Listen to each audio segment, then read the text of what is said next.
Hello குட்டீஸ், நம்ம இதுக்கு ப்ரீவியஸ் வீடியோவில் கிரானைட்ஸ் எல்லாம் பார்த்தோம்ல. இதுவும் நாங்கள் அந்த சேம் டே தான் வாங்கினோம். இது பார்த்தீங்கன்னா இது எல்லாமே இரும்பு ஐட்டம்ஸு. இங்கே பாருங்கள்,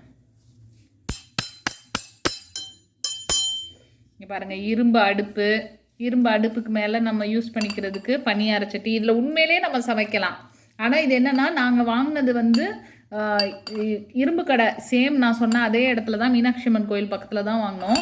இந்த இரும்பு கடையிலேருந்து வாங்கிட்டு வந்ததுக்கப்புறம் நம்ம கொஞ்சம் சீசனிங் பண்ணணும். லைக் நம்ம வாஷ் பண்ணிவிட்டு எண்ணெயெல்லாம் தடவி வச்சுட்டு தான் நம்ம யூஸ் பண்ண முடியும். ராவாக அப்படியே யூஸ் பண்ண முடியாது.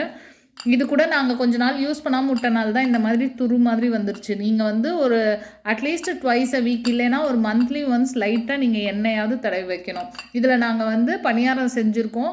பணியாரம் அழகாக மினி பணியாரம் எல்லாமே வந்திருக்கு. இந்த பணியாரத்தை எடுக்கிறதுக்கும் ஒரு டாங்ஸ் மாதிரி கொடுத்துருந்தாங்க. அது அஸ் யூஷுவல் நம்ம ஆள் தொலைச்சாச்சு.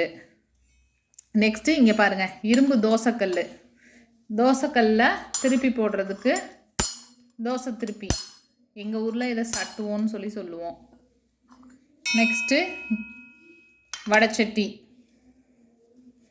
கடாய், இதில் நீங்கள் சமைச்சிக்கலாம். இதுக்கும் தேவையான இங்கே பாருங்கள், இந்த ஸ்பூன் கூட இரும்பு தான். நான் சொன்ன மாதிரி இது நீங்கள் வந்து மந்த்லி ஒன்ஸ் வந்து எண்ணெய் தடவி வச்சுக்கணும்.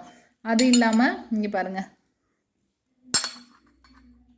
மீனெல்லாம் ஃப்ரை பண்ணுறதுக்கு மினி கிச்சனாக நீங்கள் இதை வந்து நல்லாவே யூஸ் பண்ணிக்கலாம்.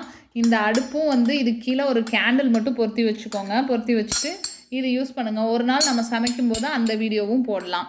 அது இல்லாமல் இங்கே பாருங்கள், சப்பாத்தி இப்போ செய்கிறதுக்கு சப்பாத்தி, இதுவும் இரும்பு தான். இதுக்கும் அந்த உருட்டுறதை நம்மால் தொலைச்சிட்டாங்க. நெக்ஸ்ட்டு இங்கே பாருங்கள், அருவாமனை, சும்மா சின்ன சின்ன காய் கட் பண்ணுறது. இதுக்கெலாம் ஷார்ப்பாலாம் இருக்காது, பட் இது கூட இரும்பு தான். இதுவும் நாங்கள் வந்து அந்த இரும்பு கடை சந்தில் தான் வாங்கினோம். இது எல்லாமே சேர்த்து வந்து 400 rupees தான் வந்துச்சு. நீங்களும் போங்க, மீனாட்சி அம்மன் கோயிலில் எந்த கேட்டுன்னு எனக்கு சரியாக ஞாபகம் இல்லை. கிழக்கு கோபுரத்துக்கு ஆப்போசிட்டில் போனீங்கன்னா தான் அந்த இரும்பு கடையெல்லாம் இருக்கும். அங்கே தான் நாங்கள் இங்கே வாங்கினோம். ரொம்ப சூப்பராக இருந்துச்சு. ஈவன் அந்த கிரானைட் ஐட்டம்ஸ் இது இருக்குது பார்த்தீங்களா, இதுவும் நாங்கள் அங்கே தான் வாங்கினோம். இதுவும் இங்கே தான் வாங்கினோம். நீங்களும் வாங்கி யூஸ் பண்ணுங்கள். நாளைக்கு நம்ம இன்னொரு ஐட்டம்ஸோட உங்களுக்கு வீடியோஸ் போடுறோம். பாய் குட்டீஸ்.